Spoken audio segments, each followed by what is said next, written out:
kui nüüd alustada vastamist siit lõpupoolt, siis jah, viimane teie väide on põhjendatud, aga ma ei tahaks iseennast, kuidas ikka iseennast nii väga hindada, aga ma ei tahaks ennast nii väga liberaaliks nimetada, et ma nüüd olen iga hinna eest igal ajal.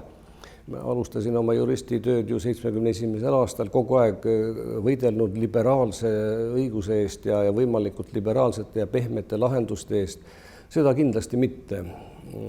Pigem ma rõhutaksin märksõna paindlikkus ja optimaalsus, sest see seltskond, kellega karistusõiguslane tegeleb, teadagi, ega need just inglikesed ei ole.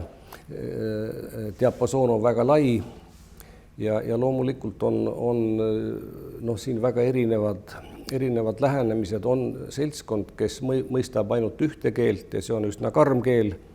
Teistsugune lähenemine ei jõua neile lihtsalt kohale ja on ka inimesed, kellega pole mõtet võidelda. Aga ikka tuuakse näited, et miks pärast inimest vangi ei panda. Ei peagi panema, vangi tuleb saata just nimelt niisugune inimene, kellega enam mitte midagi muud teha ei ole. See on kurb paratamatus, aga see on nii. Nii et ma rõhutaksin seda paindlikkust rohkem kui liberaalsust.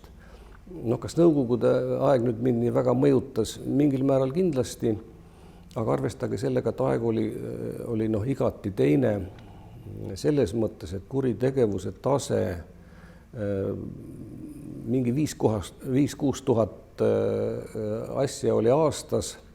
Meil oli kõige süngematel aegadel kuritegevus jõudis kuskil 50 000-ni. Praegu on ta seal kuskil alla 20 kukkunud. Miks ma seda rõhutan? Mitte sellepärast, et ajad olid head. Ka Saksa demokraatlikus vabariigis, mul ei ole küll arve käepärast, oli kuritegevus erakordselt madal. Nii et mitte selles ei ole asi, kas ühiskond on demokraatlik või mitte, inimesed on kõik enam-vähem nii inglikesed, vaid lihtsalt asi on selles, et inimesed olid rohkem kontrollitud, kardeti rohkem, ei tehtud õieti midagi ja need, kes siis lõpuks nii-öelda vahele jäid, neid koheldi ka rangemalt. Jäädi vahele raskemate asjadega ja karistused olid selles mõttes rangemad. Need nõukogudeaegne karistuspoliitika oli kõvasti rangem. Reaalse vabaduse kaotuse protsent oli kuskil 5-60 ümber.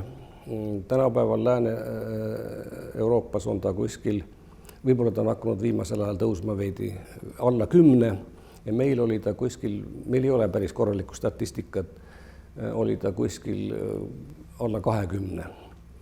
Nii et